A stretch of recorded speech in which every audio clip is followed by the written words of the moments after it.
স্বাগত দীপ্তর সন্ধ্যার সংবাদে। আপনাদের সাথে আছি আমি আনোয়ারুল আলম। শুরুতেই জানাবো সংবাদ শিরোনাম। সর্বসাধারণের শ্রদ্ধা ও ভালোবাসায় সিক্ত ভাষা সৈনিক আহমদ রফিক, বারডেমে মরণোত্তর দেহদান। গাজা যুদ্ধ বন্ধে ট্রাম্পের প্রস্তাবে আংশিক সম্মত হামাস, জিম্মিরা মুক্তি পাবে, বিদেশি কর্তৃত্ব মানবে না।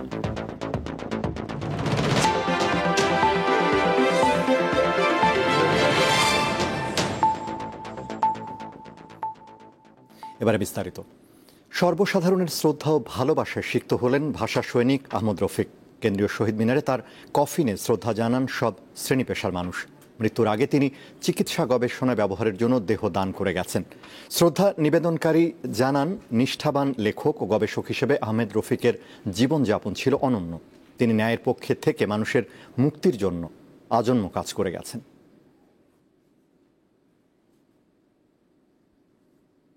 কর্মী আহমদ রফিকের জন্ম 1929 সালের 12 সেপ্টেম্বর ব্রাহ্মণবাড়িয়ার শাহবাজপুর গ্রামে। ঢাকা মেডিকেল কলেজে পড়ার সময় 52 ভাষা আন্দোলনে জড়িয়ে পড়েন। তার বিরুদ্ধে গ্রেপ্তারি পরোয়ানাও জারি হয়। এরপর 1955 সালের শেষ দিকে প্রকাশ্যে বেরিয়ে এসে আবার পড়াশোনা করেন। MBBS ডিগ্রি নিলেও চিকিৎসকের পেশায় যাননি আহমদ রফিক। তারপর লেখালেখি ও গবেষণায় জীবন কাটিয়েছেন। বারডেম হাসপাতালে চিকিৎসাধীন অবস্থায় 2 অক্টোবর রাতে 96 বছর বয়সে মারা যান আহমদ রফিক। শনিবার সকালে রাজধানীর কেন্দ্রীয় শহীদ মিনারে তার মরদেহ নেওয়া হয় শ্রদ্ধা জানানোর জন্য। সংস্কৃতি মন্ত্রণালয় ও বাংলা একাডেমির পাশাপাশি এই ভাষা সৈনিকের প্রতি শ্রদ্ধা জানায় বিভিন্ন সাংস্কৃতিক ও রাজনৈতিক সংগঠনের প্রতিনিধি ও সর্বস্তরের মানুষ। শিকড়ের শক্তিটা সঞ্চয় করতে হলে আহমদ রফিকদের কাছে আমাদের বারবার ফিরে যেতে হবে। তারা আমাদের শিকড়ের মূল ভিত্তি। তার যে প্রয়াণ, সেটা আমাদের জন্য অপূরণীয় ক্ষতি বটে, কিন্তু তিনি আমাদের সঙ্গে থাকবেন, আমাদের সংগ্রামের মধ্যে থাকবেন, বর্তমানে থাকবেন, ভবিষ্যতেও থাকবেন। শ্রদ্ধা নিবেদনকারীরা জানান, নিষ্ঠাবান লেখক ও গবেষক হিসেবে আহমদ রফিকের জীবনযাপন অনন্য। তবে শেষ দিকে অনেকটা নির্বাসিত জীবন কাটিয়েছেন। শেষ জীবন অনেক কষ্টের গেছে, ওনার কষ্টের গেছে।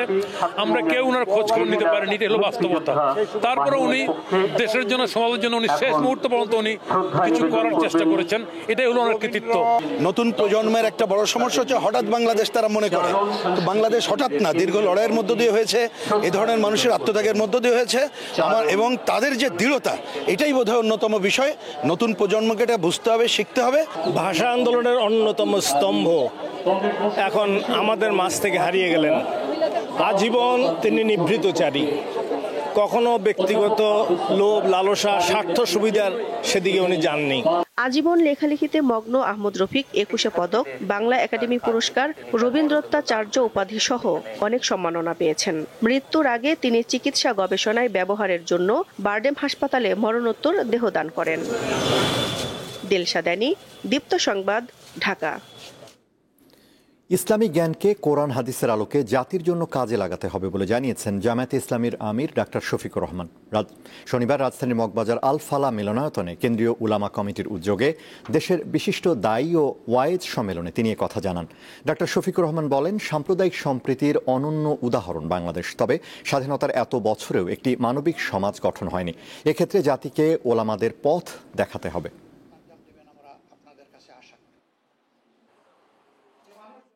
শিক্ষিত সমাজের সকলে নয়, কিন্তু শিক্ষিত সমাজের একটা অংশের মানুষ যে ক্ষতি জাতির করে, সারা সাধারণ দেশবাসী কোটি কোটি মিলেও সেই ক্ষতি জাতির করতে পারে না। কলমের খোঁচায় একজন মানুষের জাতির কিসমত যেভাবে ধসে পড়ে, 1 কোটি মানুষ একত্রিত হয়েও সেই ক্ষতিটা করতে পারবে না। এই ক্ষেত্রে উলামায়ে কেরামের বিশেষ দায়িত্ব রয়েছে জাতিকে জাগ্রত করা, সতর্ক করা। ত্রয়োদশ জাতীয় সংসদ নির্বাচনের জন্য 256 জন সম্ভাব্য প্রার্থীর নাম চূড়ান্ত করেছে খেলাফত মজলিস। শনিবার রাজধানীর রমনায় ইঞ্জিনিয়ার্স ইনস্টিটিউশনে এসব প্রার্থীর নাম ঘোষণা করেন দলটির মহাসচিব আহমদ আব্দুল কাদের। নির্বাচন ঘনিয়ে আসলেও বহুল কাঙ্ক্ষিত রাষ্ট্রের প্রয়োজনীয় সংস্কার বাস্তবায়নে সরকারের কোনো উদ্যোগ নেই বলে অভিযোগ করেন তিনি। এ সময় জুলাই সনদের ভিত্তিতে আগামী জাতীয় সংসদ নির্বাচনের দাবি জানায় দলটি। দাবি আদায়ে দেশব্যাপী গণসংযোগ ও গণমিছিল সহ বিভিন্ন কর্মসূচি ঘোষণা করা হয়।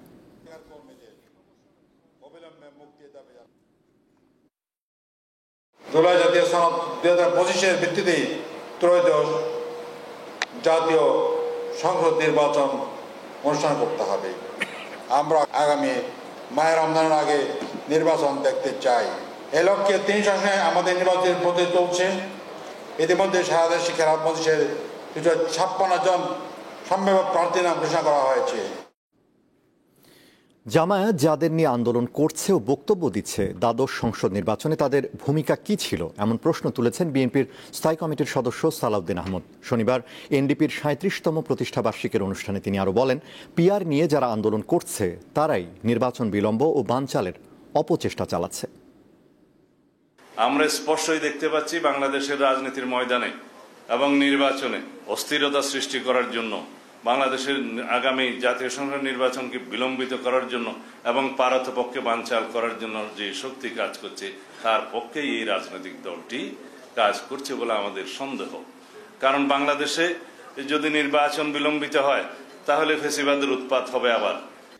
চাকুরিতে পুনর্বহাল ও হয়রানিমূলক মামলা প্রত্যাহার সহ 6 দফা দাবিতে বিক্ষোভ করেছে ইসলামী ব্যাংকের চাকুরিচ্যুত কর্মকর্তারা। শনিবার বেলা 11:30টার দিকে চট্টগ্রামের ফৌজদারহাট ক্যাডেট কলেজ এলাকায় ঢাকা চট্টগ্রাম মহাসড়কের পাশে তারা এই কর্মসূচি পালন করেন। পরে বেলা 12টার দিকে মানববন্ধনে অংশ নেওয়া কর্মকর্তারা ফৌজদারহাট সড়কে অবস্থান নিয়ে অবরোধ ও বিক্ষোভ করেন। বিক্ষোভকারীরা 6 দফা দাবি তুলে ধরে দ্রুততা বাস্তবায়নের দাবি জানান। প্রায় 2 ঘন্টা অবরোধের পর কর্মসূচি শেষ হলে স্বাভাবিক হয় সড়কের যান চলাচল।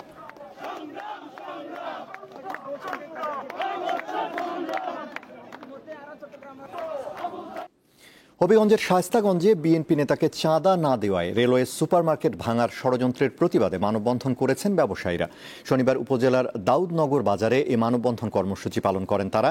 বক্তারা বলেন, শায়েস্তাগঞ্জ উপজেলার দাউদনগর বাজার এলাকায় বাংলাদেশ রেলওয়ে থেকে বাণিজ্যিক লিজ নিয়ে 200 জন ব্যবসায়ী দীর্ঘদিন ধরে ব্যবসা প্রতিষ্ঠান পরিচালনা করে আসছেন। কিন্তু শায়েস্তাগঞ্জ পৌর বিএনপির সভাপতি MF আহমেদ অলি আওয়ামী লীগ সরকারের পতনের পরপরই মার্কেটের ব্যবসায়ীদের কাছে 50 লক্ষ টাকা চাঁদা দাবি করেন। তারা চাঁদা দিতে অস্বীকৃতি জানালে তিনি রেলওয়ে সুপারমার্কেট ভাঙার দাবি জানিয়ে দরখাস্ত দিয়েছেন।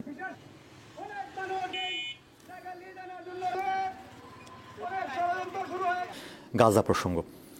গাজা যুদ্ধ বন্ধে যুক্তরাষ্ট্রের প্রেসিডেন্ট ডোনাল্ড ট্রাম্পের প্রস্তাবে আংশিক সম্মতি দিয়েছে হামাস। ইসরায়েলি জিম্মিদেরকে মুক্তি দিতে রাজি তারা, তবে উপত্যকায় বিদেশি কর্তৃত্ব মানবে না সংগঠনটি। হামাসের ঘোষণার পর ট্রাম্পের আহ্বানে গাজায় হামলা বন্ধে সেনাবাহিনীকে নির্দেশ দিয়েছে ইসরায়েল। ইসরায়েলি আগ্রাসনে মৃত্যুপুরী ফিলিস্তিনের গাজা। গত 2 বছর টানা বোমা হামলায় 66,000-এর বেশি ফিলিস্তিনিকে হত্যা করেছে বেনিয়ামিন নেতানিয়াহুর সেনারা। এর মধ্যে 20,000-এর বেশি শিশু। গুড়িয়ে দেওয়া হয়েছে হাজার হাজার ঘরবাড়ি ও অন্যান্য স্থাপনা। বাদ যায়নি হাসপাতালও। এই বর্বরতা ও যুদ্ধবন্ধে বেশ কিছু আন্তর্জাতিক প্রচেষ্টা নেওয়া হলেও সবগুলোই মুখ থুবড়ে পড়েছে। এমনকি টেকেনি কয়েকবারের অস্থায়ী যুদ্ধবিরতি। চলতে থাকে ইসরায়েলের নৃশংসতা। এ অবস্থায় উপত্যকাটি দুর্ভিক্ষের কবলে পড়ে। ডোনাল্ড ট্রাম্প দ্বিতীয়বার যুক্তরাষ্ট্রের প্রেসিডেন্টের দায়িত্ব নেওয়ার পর থেকেই গাজায় যুদ্ধবন্ধে সক্রিয় হন। হামাস ও ইসরায়েলের সাথে দফায় দফায় আলোচনা করে সমাধানের পথ খোঁজেন। এর ধারাবাহিকতায় সম্প্রতি হোয়াইট হাউসে ইসরায়েলের প্রধানমন্ত্রী নেতানিয়াহুর সাথে বৈঠক করে 20 দফার একটি শান্তি পরিকল্পনা উপস্থাপন করেন ট্রাম্প। নেতানিয়াহু সাথে সাথেই এতে সম্মতি জানান। কিন্তু হামাসের পক্ষ থেকে তাৎক্ষণিক সাড়া পাওয়া যায়নি। পরে ট্রাম্প হামাসকে 5 অক্টোবর পর্যন্ত সময় বেঁধে দিয়ে হুঁশিয়ারি দেন, সমঝোতা না করলে গাজায় নরক নেমে আসবে। এই হুমকির কয়েক ঘন্টা পরই ডোনাল্ড ট্রাম্পের প্রস্তাবে আংশিক রাজি হওয়ার ঘোষণা দেয় হামাস। বিবৃতিতে সংগঠনটি জানায়, ট্রাম্পের ওই প্রস্তাবে উল্লেখিত বন্দি বিনিময় প্রক্রিয়া মেনে জীবিত ও মৃত সব জিম্মিকে মুক্তি দিতে প্রস্তুত তারা। তবে গাজার ভবিষ্যৎ শাসন ব্যবস্থা ও ফিলিস্তিনের জনগণের অধিকার সম্পর্কিত বিষয় নিয়ে আলোচনা করতে হবে। হামাসের সিদ্ধান্তকে স্বাগত জানিয়েছে যুক্তরাষ্ট্রের প্রেসিডেন্ট ডোনাল্ড ট্রাম্প। সেই সঙ্গে ইসরায়েলকে অবিলম্বে গাজায় বোমা হামলা বন্ধের আহ্বান জানিয়েছেন তিনি। এক ভিডিও বার্তায় শান্তি চুক্তি আলোচনায় সহায়তার জন্য কাতার, তুরস্ক, সৌদি আরব, জর্ডান, মিশর সহ সংশ্লিষ্ট রাষ্ট্রগুলোকে ধন্যবাদ জানান ট্রাম্প। ডোনাল্ড ট্রাম্পের আহ্বানের পরপরই গাজায় হামলা বন্ধ করতে সেনাবাহিনীকে নির্দেশ দিয়েছে ইসরায়েলের সরকার। দেশটির রাষ্ট্রীয় অর্থায়নে পরিচালিত আর্মি রেডিও জানায়, সেনাবাহিনীকে শুধু প্রতিরক্ষামূলক পদক্ষেপ নিতে নির্দেশ দেওয়া হয়েছে। হামাস ও ইসরায়েলের গাজায় যুদ্ধবিরতিতে সম্মত হওয়ায় স্বাগত জানিয়েছেন জাতিসংঘের মহাসচিব অ্যান্তোনিও গুতেরেস। আশরাফ শুভ, দীপ্ত, বার্তা কক্ষ। ইসরায়েলের সঙ্গে সম্পৃক্ততা ও গুপ্তচর বৃত্তির অভিযোগে 6 জনের মৃত্যুদণ্ড কার্যকর করেছে ইরান। স্থানীয় সময় শনিবার সকালে তাদের মৃত্যুদণ্ড কার্যকর করা হয়। ইরানের নিরাপত্তা বাহিনীর 4 সদস্যকে হত্যা এবং খোররাম শহরে বোমা হামলা সহ বেশ কয়েকটি সহিংস কর্মকাণ্ডের অভিযোগ ছিল তাদের বিরুদ্ধে। বোমা তৈরি এবং স্থাপন, ব্যাংকে সশস্ত্র হামলা, একটি সামরিক কেন্দ্রে গ্রেনেড নিক্ষেপ এবং মসজিদে গুলি চালানোর মতো নাশকতামূলক কর্মকাণ্ডের পরিকল্পনা এবং পরিচালনার কথা স্বীকার করেছিল ওই 6 ব্যক্তি।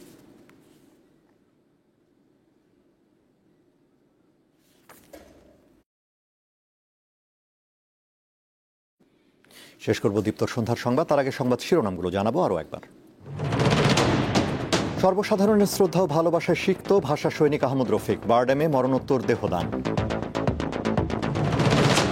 গাজা যুদ্ধ বন্ধে ট্রাম্পের প্রস্তাবে আংশিক সম্মত হামাস, জিম্মিরা মুক্তি পাবে, বিদেশি কর্তৃত্ব মানবে না।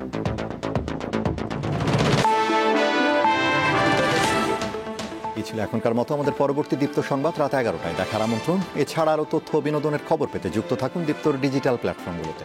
ধন্যবাদ।